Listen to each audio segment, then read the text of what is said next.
I am Lisa. I'm going to be the MC and host today. And I always love as people are rolling in because it's one of those you're kind of talking to yourself, but also greeting. So thank you for everybody for tuning in and for being on time. If there was a winner for that, you would all be that. While we're diving in, I'd love to get the chat started. So we're going to ask this question once or twice just at the beginning here. But if everybody could start dropping their favorite emojis, but not just your favorite, the ones that you think best describe you as a person. So for me, my work life is very much the heart hand emojis and sparkles. That's a little bit of our branding, but also just a little bit of myself. I've also started what I call emoji trading. And when I'm on different Slack channels with different partners, I start trading emojis. So that's my favorite pastime. If any of the panelists want to share what some of their favorite emojis are, or like the ones that best summarize their day in the life, I would love to start that off. I just dropped my 3 in the chat. I also like the sparkles as well. It's just, I don't know, it's just fun. There's definitely something to be said about a good sparkle emoji. LoyaltyLion with the lion, you have the upper hand there, you have your own mascot. Yeah, I put the lion. Amazing. And anybody that's tuning in, if you guys want to share your emojis as well, it's not just about us chatting today. We're going to dive into some great topics going on, but I'd love to see favorite emojis or even where you're coming in from. For example, I'm in Toronto and we have a metric amount of snow at the moment. So that's a little bit about me to start things off. But I think, Mark, you might have the best weather of this group, don't you? I might. I'm in Northern California. We've got it's about, I don't know, 50 degrees maybe today, 50, 60 degrees. So yeah, it's nice. So I'm like 2 hours from the Oregon border, so very Northern California. Okay. Can anybody on the chat beat that? Warmer weather than California? I mean, Or anybody in the group? in my mind, I'm in Mexico. I imagine Garrett's in all SoCal. I imagine all the trees outside are actually palm trees. Just to, it's a vacation state of mind, you know? We just need fake backgrounds that pretend that we're on a beach somewhere. But without further ado, obviously people will be rolling in, but I wanted to welcome everyone and get this conversation started because we have some incredible panelists today, some incredible conversations to have. So as I mentioned, my name is Lisa. I am going to be the host for the webinar today, along with these incredible partners. And in just a moment, each of us is going to share who we are and a little bit about ourselves in the best way that we know how. But I did want to put this out here as well, is as everyone's tuning in, one of our favorite things to do as we host webinars every single month is to introduce the most valuable chatter. So when I say most valuable chatter, clearly we like using the chat. We want to see you engaged and participating in the conversations that's going to be had. But what we also do is celebrate who is chiming in the most. So our team on the back end is going to be keeping an eye on, I should clarify, not just who's talking the most, but who's actually adding valuable chatter as well. So are you chiming in if you're a brand, share expertise of what's worked, what hasn't worked.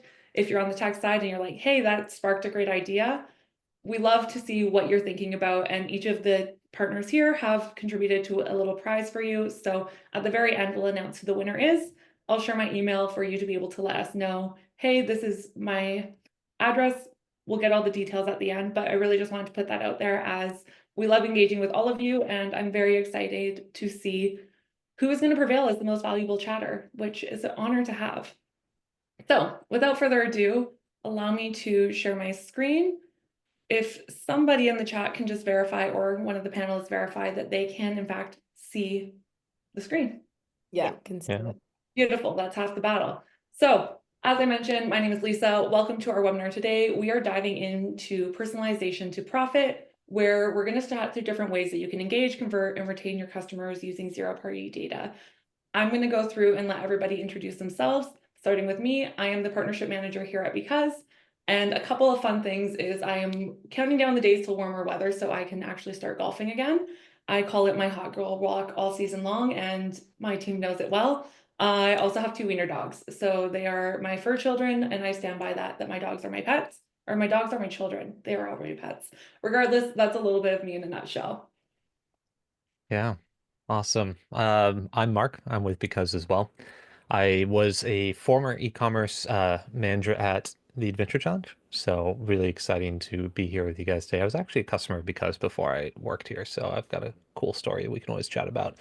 Um, but I get to help brands all day long with on-site personalization, tapping into your guys' zero-party data, first-party data, which we're going to talk through a lot in today's webinar. But a little bit about me. Definitely a girl dad of one. So I've got a sweet daughter who's 2 now, and I'm a massive Star Wars fan. You probably can't tell by my tiny little Zoom screen that you're looking at right now, but my home office is all Star Wars, and our love of Star Wars goes so deep that we even named our daughter Leia. So yeah, but I'll pass it on to who's next. I think I'm next. So I am Thamana. I'm one of the tech partners here at Triple Whale.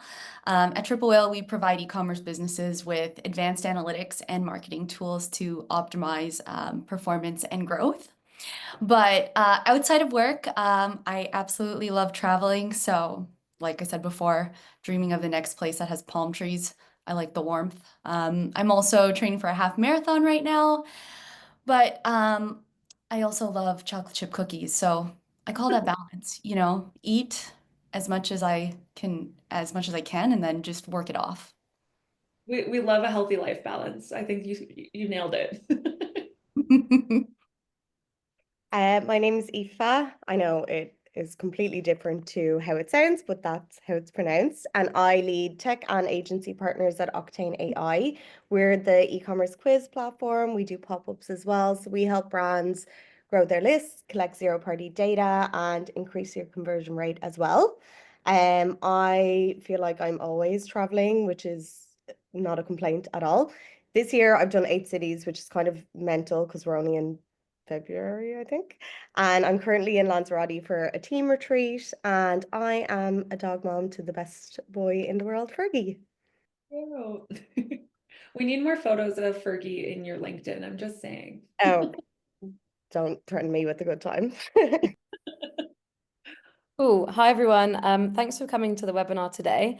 So I'm Hannah. I work in the partnerships team at LoyaltyLion, and essentially what we do is provide a loyalty program to Shopify merchants. It's pretty clear from the name what we do, I think. So I have 3 years experience in e-commerce. I previously worked in payments. I love going to the gym, so I've been lifting weights for about 6 years now. And then on the flip side of that, I also love crocheting. So that's my more tame side. And then also, like everyone else, obviously love to travel. Been on 4 trips already this year, which is crazy. And I actually got back from my most recent one yesterday, which was to Seville, which was really nice. We were saying the Canadians and Americans don't have the same access to travel that the Europeans do, and we're all mild of it. But Very lucky. But without further ado, I want to introduce the topic again, just so everyone knows what we're about to dive into and a little bit of the process on how we're going to do it. So we have a handful of questions that each of our partners are going to be tag teaming and answering. And really the goal around these conversations is to provide ideas, thought leadership, and really just get the wheels turning around a specific topic. So as you signed up, you know that the goal is to dive into personalization and how you can leverage some different approaches. We strategically always bring partners together that I love calling them our tech friends because we really do all interact in the space together. So if you work with one of us, most likely you will be able to overlap and dynamically work with all of us together. So whoever you registered from via whatever link it is, we are very excited to have you all, and we're excited to dive into the conversation. So without further ado, we're going to start with Octane, and what we're going to dive into first is how can brands use zero-party data to create a more personalized shopping experience? Yeah, absolutely. So I'm going to start with what zero-party data is, which might be obvious to everyone, but sometimes I get confused between that and first-party data. So zero-party data is the data that your customers are proactively and willingly giving you. Obviously, the difference with that is that it's completely accurate because it's what customers are telling you about themselves, and it's very privacy compliant as well. So the different ways that we collect zero-party data at Octane are through quizzes and through quiz pop-ups. Quizzes are definitely our most popular feature. With quizzes, they're typically short questionnaires that ask customers questions about like their preferences, their needs, their goals, things like that. A really good example, and we work alongside Because on this brand, would be TB12, which is Tom Brady's brand. So they have a quiz that lives on their navigation bar, and it asks customers about their dietary goals, their health goals, and what their workout routine looks like. From there, we collect either an email or an SMS, and we give them a personalized supplements routine. They also get an upsell section that is personalized towards what answers they've given in the quiz, so their workout routine, dietary routine, things like that. And then they get a link to download a manual that is like a playbook on health goals and things like that. So TB12 does a really good job of personalizing their customers' experience from the time someone gets to the website. And really that quiz placement is super important. We've run a few internal tests, and the navigation bar is definitely the strongest placement when you compare it to other places, but product pages does really well as well, blog posts, email flows, things like that. So when someone finishes the quiz, all of that zero-party data is synced to the brand's chosen platform. So whether it's Klaviyo, Yotpo, PostScript, Attentive, you can sync it to anywhere, and it'll sync as custom properties. So you can start to segment your customers and personalize their entire marketing strategy, which is obviously really important and has such a higher conversion rate than if you just blast everyone with the same email. So if I have taken the TB12's quiz and I'm saying that my health goal is to improve my workout performance, obviously I don't want to hear about other information that you have. So speaking to customers with the information that they've told you, zero-party data, is super important. And yeah, I think that's everything from me. Yeah, those are great points, and I think people in the chat are asking about quizzes and whether or not they're helpful. And I definitely think that depending on the brand, like there's one brand that comes to mind that we work with. Uh, their name is Atique. They're like a shampoo and hair care, shampoo bars and hair care brand, and we've loved working with Atique. They're using Because, and they're a kind of like a new category for a lot of people. It's around like shampoo bars, which people are like, oh, shampoo bar, the right fit for me. And they have a hair care quiz that asks what type of hair, whether it's like fine or curly or straight. And there's several different kind of like dry hair, everything like that. When customers take the quiz, we then tap into that zero-party data and we personalize the site to that. So I think you spoke on some really great things about capturing quiz data and using that quiz data in emails and SMS and everything like that. The real win is personalizing the website now that a customer has taken the quiz. So we can prompt take the quiz, but then the site doesn't change. It feels very much like the same old experience if they're a brand new customer.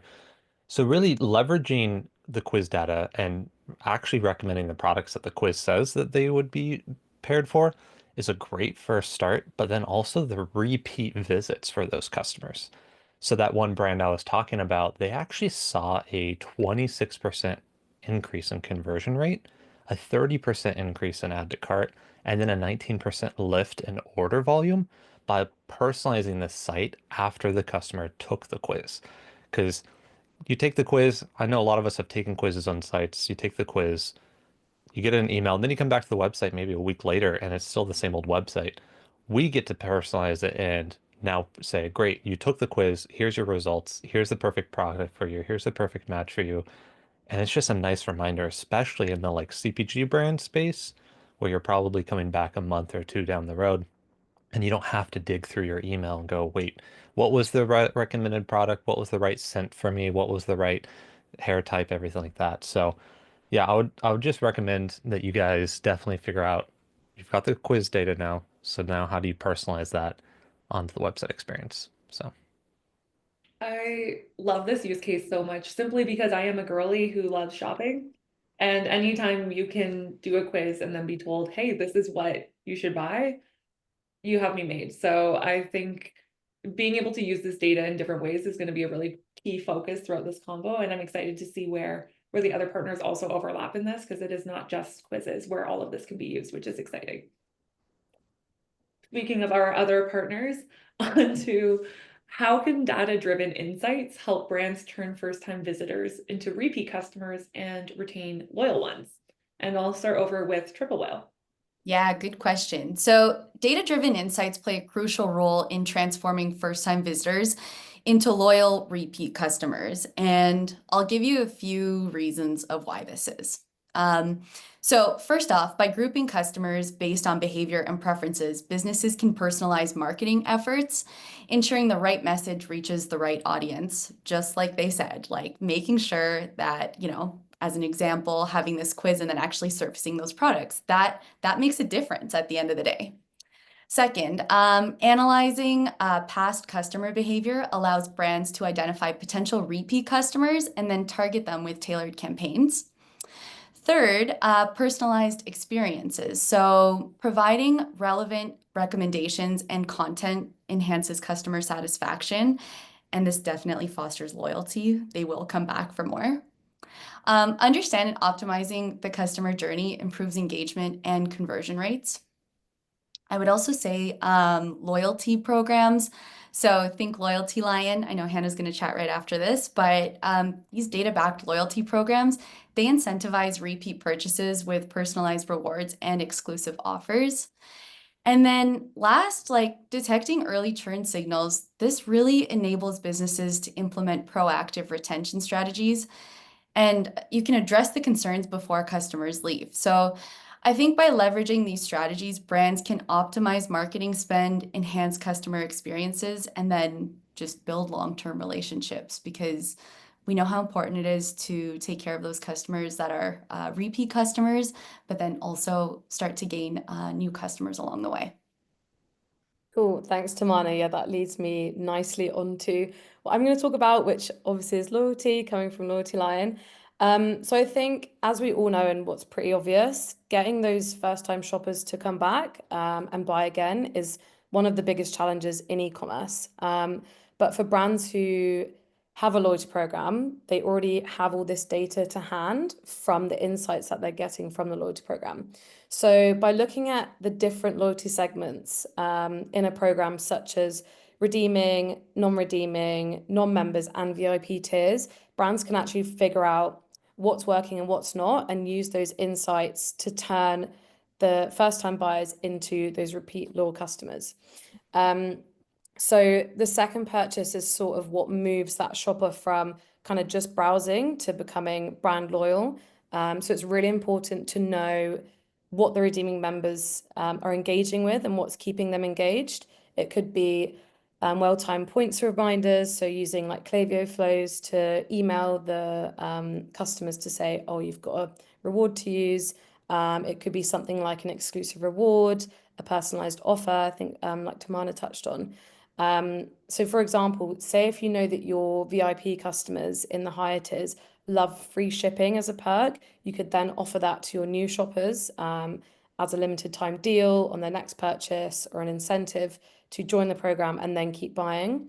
It's also important to ask yourself what actions the most loyal customers are then taking to earn points. So is it they're referring friends? Are they leaving reviews?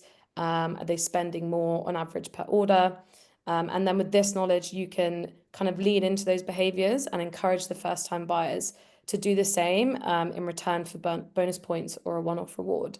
And this is one thing that I really love about our dashboards at LoyaltyLion. You can really easily see who's redeeming rewards and who isn't, and sort of what you can see the granularity of why that is, and then you can plan accordingly. So I think by segmenting shoppers with this data, you can give the first-time buyers the right nudges at the right time, and encourage them towards their next purchase, and then ultimately long-term loyalty. So yeah. I love that you both, obviously based on the question, but I love that you both dove into the data behind it. It's easy to have tooling and have platforms that run. I shouldn't say it's easy, it takes work. But having that data that you're then able to make educated choices on and either turn switches on or off around what data you're collecting, I think is such a good call out. And it's really interesting to see, again, as I mentioned, how everybody can kind of intersect together, and what LoyaltyLion is doing can then dive into what Triple Whale has access to share that knowledge even further. So I think it's just so interesting when we bring this technology together to see where the lift can happen for the brands, which is exciting. Yeah, definitely. Completely agree. Diving into more key metrics. So what are the key metrics brands should track to understand the impact of personalization on customer lifetime value? Yeah, this is a good one because at least at Triple Whale, you know, we are an analytics platform, and there are certain metrics that we see or we hear time and time again in all of our conversations. And the first one is average order value, AOV for short. This is like the upsell power move. Second is having a repeat purchase rate. Sorry, say that 10 times fast, which is like the boomerang effect. Next, the retention rate. So it's like the stickiness factor. Then we have the purchase frequency, so the speed of loyalty. There's the LTV calculation, which is known as the Moneyball metric. And then we also have the personalization engagement metric. So this is like your clicks, opens, and conversion. And what I'll also do is I can put this in the chat for you guys. So if you wanted to look into these a little bit further or look into the calculation just to help your brands, you can use that too. So good. That's so great. I'll say that this is such an interesting question because I think that all of us are looking at the same key metrics every day, right? So we're looking at conversion rate, we're looking at abandoned cart rate, we're looking at, all the metrics, LTV, AOV, everything like that. One of the things I think that is often most overlooked is we talk about return customers, which, obviously we're all day long trying to solve for this problem. When I was on the brand side, I was always solving for, we have all these customers that are coming back to the site and why are they not converting? What we do is we really help personalize again the website journey for those return customers, leveraging the abandoned cart messaging that's already happening on email and SMS. But we actually bring that abandoned cart messaging on site, and we've seen incredible results for that. We've got several different brands that have been doing this, and we've seen over a 19% conversion rate increase when we just mirror a lot of that abandoned cart messaging on site. So as a customer is coming back from email, SMS, they're coming from organic, anything like that, and they land back on your site. Seeing that lift in conversion rate is so great. And one of our brands even reported a $8,000 revenue lift in about 14 days by just displaying that messaging of just welcoming back that customer and increasing that rate. But I think the other key metric to dive in here, which we've been talking about in several different points, is do customers that are returning need as big of a discount or as big of an offer as your first time customers? And so again, diving into personalization, looking at your discounts, looking at the metrics around, does a first time customer need a 15% discount and your VIP need a 20 or 25, or is it reverse? Every brand is a little different, and so being able to personalize the discount tiers based off of using your zero party data and your first party data and then leveraging that messaging on site is so important and so key because oftentimes we think that our VIP customers need the deeper, bigger discounts to like win them over. But sometimes it's as simple as like a free shipping message, or it's just a BOGO, or maybe they don't need the 15 or 20% off. They just need a 10% off. And so that's where, again, just diving into the personalization and just looking at the overall profitability of your discount offers and really looking at who's coming back on site. That's where you guys will win.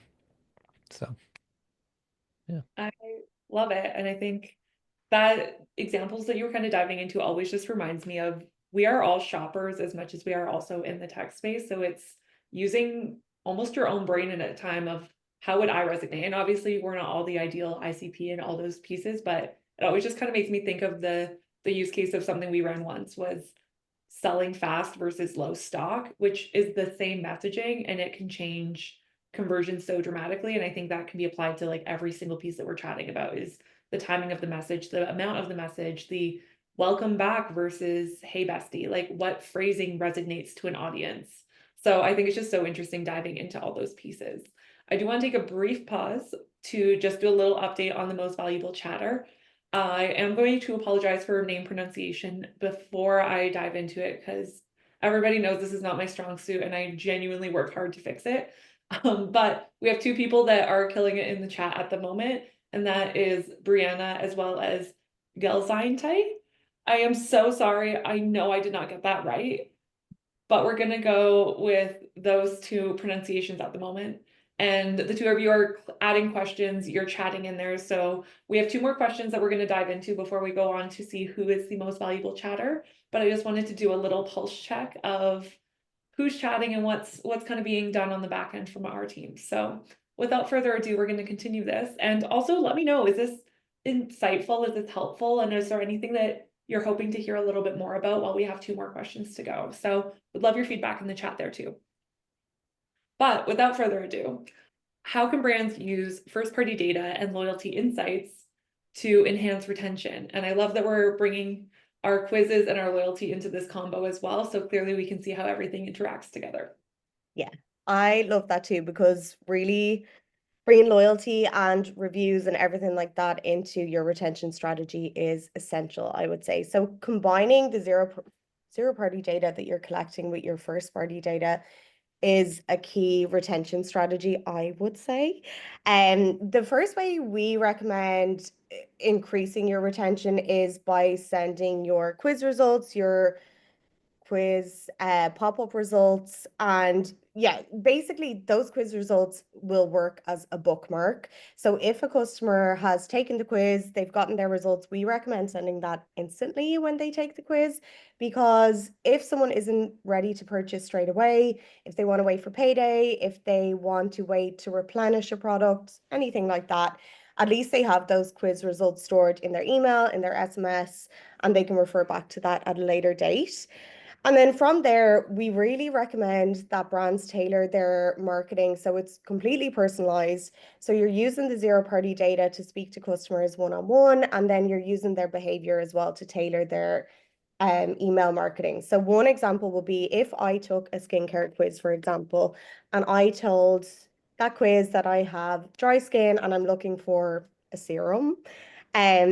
Basically, we'd recommend sending the quiz results, and then depending if I purchase or not, if I didn't purchase, we would recommend sending like educational content on why that product is going to be a good fit for them, what other products might be a fit for them, and then customer reviews. If someone has purchased, we'd recommend incorporating your loyalty program so that they come back and purchase again. A replenishing email is a good one to include there as well. And then just information about your brand, what might make them a loyal and returning customer as well. And yeah, basically just building a strong relationship with them, but really honing in on the zero-party data and the first-party data to tailor the messaging and make sure that it's personalized, really. I'm going to pass it on to LoyaltyLion. Super.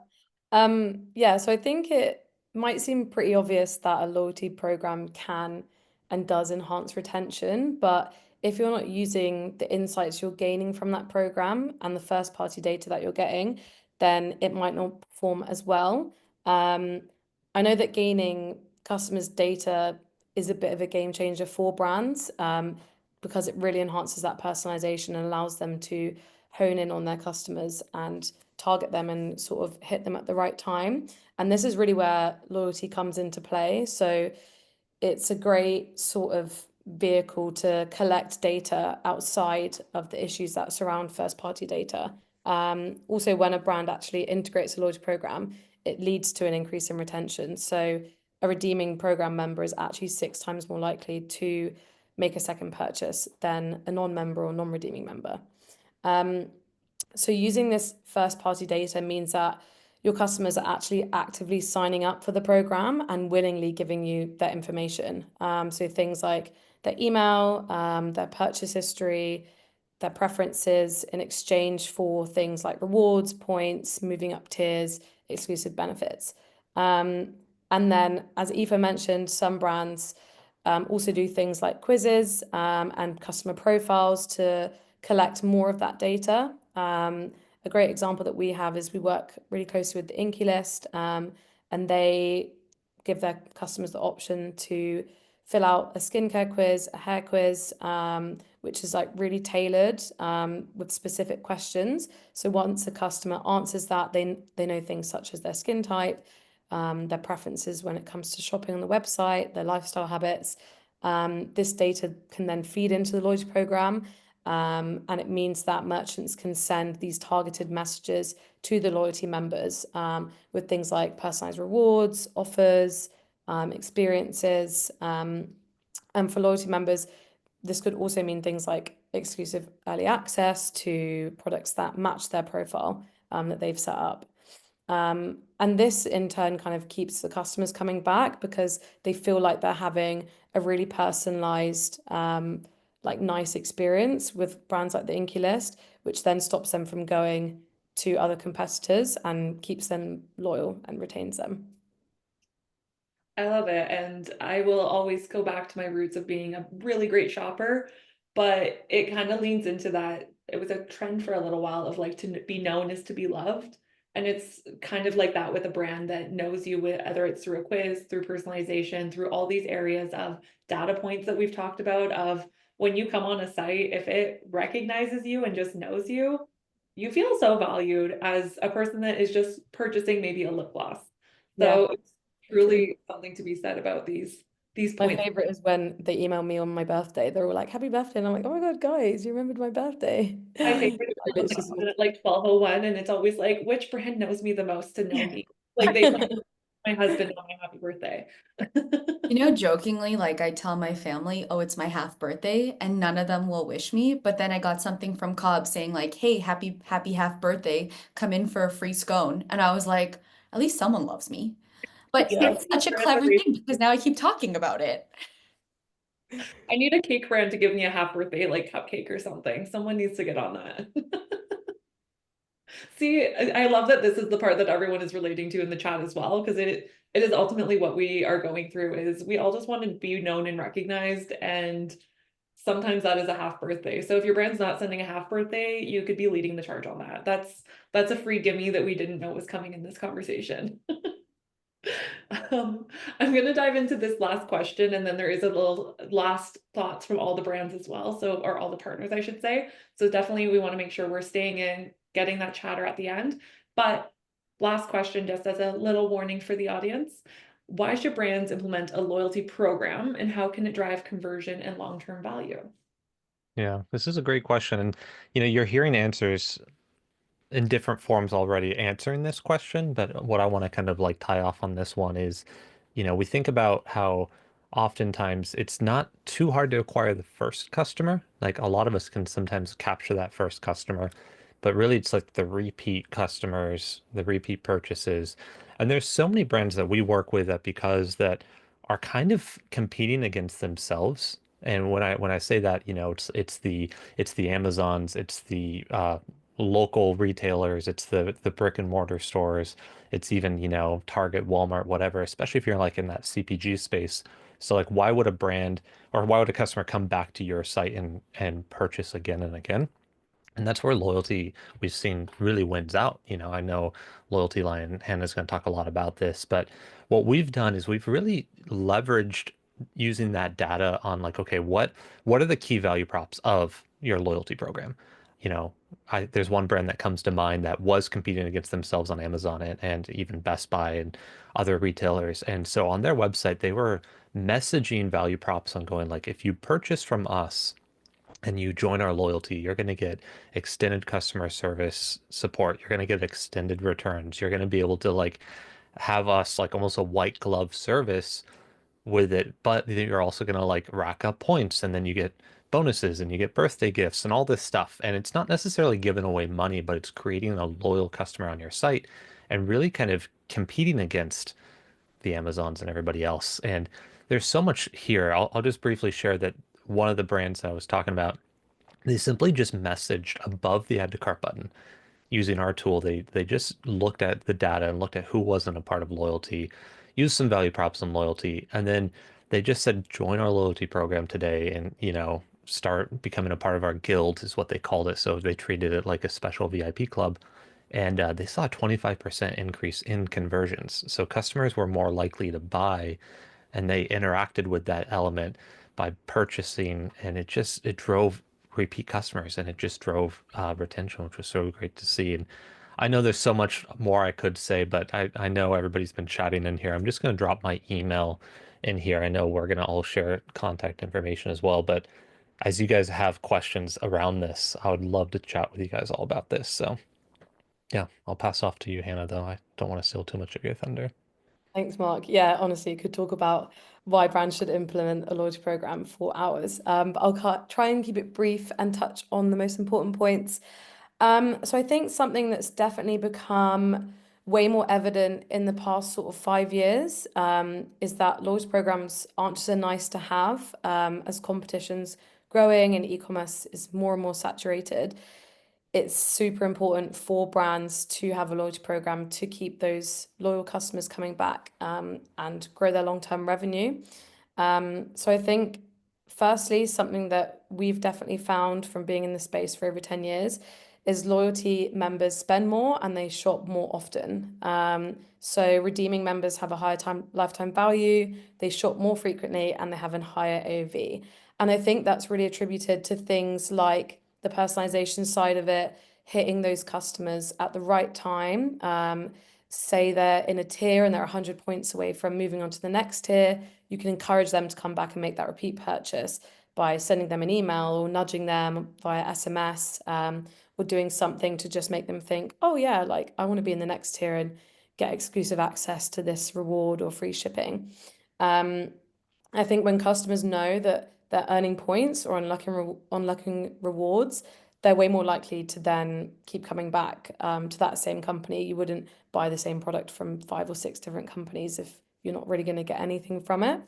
I think with a loyalty program as well, it also helps brands to collect the insights to make the experience more personalized. So what we spoke about earlier, they can do things like personalized offers, product recommendations, can also do like point expiry notifications, which work really well. Because if a customer sees their points are expiring, but they're 10 away from being in the next tier, then they're going to come back and make a purchase because they don't want to lose the money they've already spent or the points that they've already earned. So the brand's much more likely to secure a sale through that loyalty program. I think as well, this is where like tiers come into play. Making tiers that have exclusive access to rewards and offers works really well. We work with Astrid and Miu, who've actually done such a good job on this. In their highest tiers, they offer things like experiences in store. At Christmas, they did like a cookie decorating class, which one of my friends actually got to go to, and I was so jealous because I was like, I'm not in the diamond tier. But just like really personalizing the experience to their customers with things that they know they'll enjoy, which then keeps them coming back to make those repeat purchases. This then turns those customers into brand advocates. So my friend told me about the experience. I'm now like, oh my God, I need to spend loads of money on Astrid and Miu because I want to be in the next tier so I can go to the next one. So it's like that brand advocacy piece as well, telling their friends and family, spreading the word about your brand, and just sort of making your customers feel like VIPs. And I think, yeah, it comes back to what we said at the beginning. A loyalty program isn't just a nice to have. I think it's about building that valuable, loyal customer community that then turns your one-time shoppers into long-term fans. I love that so much. And I think that's a great place for us to land because at the end of the day, we've all been able to dive into these different areas of how each of our brands and our teams make an impact. But also, what I've loved is seeing the overlap where we're in a space where it's not just one thing anymore. You can't just be good at one. It's utilizing all these different elements together to really become a powerful force in the ecosystem, which I think is so unique and interesting. And it's the pop-up, it's the personalization, it's the brand awareness of what works for a small brand may not work for a large brand. I know for me, I got a birthday discount recently. It was $10 off my purchase, which wasn't a tap in the bucket of what the product was. So it's also knowing those little elements of, you know, your brand best and you know how to pull these triggers, but having data behind you and having different elements to make it just that little bit more sparkly, I think is a really great way. So where we're going to land, and then we're going to announce our most valuable chatter. So I really do leave that till the very end, everyone. But what we're going to do is each brand is actually just going to share what's a key takeaway that you want everyone to walk away from this, knowing that we were just diving into personalization to profit. So again, we were diving into the ways that we're engaging, converting, retaining. So we're going to go in the order of logos just so everybody knows who's chatting when. But I just want you to take a moment to share, like, what's that final takeaway and thought that if somebody is just tuning in at the end, they didn't get to hear it all, what do you hope they can take away with this? Yeah, the last webinar we did, somebody brought up a really great point, which is so helpful. So I'm going to share their point, but it's getting friends and family that maybe don't know your brand and then asking them to kind of look at your brand with fresh eyes and just have them be really curious. So if you guys have a quiz on the site, just kind of see, like, does the quiz excite them? Do they want to take the quiz? Is the quiz too long? Then after they take the quiz, like, what's happening? Like, just invite people that you have a relationship with that don't know your brand, because we get in our own little bubbles and we get too, like, in the thick of it, and we know our brand too well, so then we kind of usually message that way. So I'll just be brief and just say, like, yeah, find friends and family that can kind of be your your like focus group, as you would, to kind of just test things out and then ask for feedback, see what stood out, see what didn't stand out, see what was confusing. Yeah. I love that. Over to you. Yeah, I would say from the standpoint of like Triple Whale, we always recommend to our customers to harness real-time analytics and data. So stop guessing and start knowing, because this is going to help you optimize your marketing and drive powerful e-commerce performance. I know, like, at our company, we don't have an unlimited amount of resources, which I'm sure is true with every company here. And just like being able to have those real-time analytics to be able to pivot, that is so important to basically retain those loyal customers, but then also gain new customers. Cool. Um, for me, it will definitely, it kind of applies to all of the apps here as well, like, because loyalty programs, maybe not Triple Well, but even quizzes is just simplifying everything. Sometimes I go to a website and it's completely overwhelming. It's not easy to navigate at all. We can say the exact same for quizzes, just make it easy and fun for the customers to engage with. Loyalty programs make it easy for the customer to understand. Because in Triple Well, you're perfect, so you don't have to change anything. But that would be my simple takeaway. Cool, thanks. I think my takeaway from the webinar is, although I hope everyone already has a loyalty program, it is a necessity, but just providing the program isn't enough. I think a lot of companies can get lost in sort of ticking a box, and so they offer a loyalty program, but they don't work on making it as good as possible and like having it as a long-term strategic play in their business. You really need to work on using those insights and first party data to then feeding it back into the program and making improvements on what customers like and what they don't like. So really curating it to sort of meet your customers' needs, making them feel valued, like they're part of a community, because then that's when you really get their returning custom, increase their lifetime value through those sort of personalized rewards and offers. I think that's so great. And I love that everyone has been able to come in and just share their insights.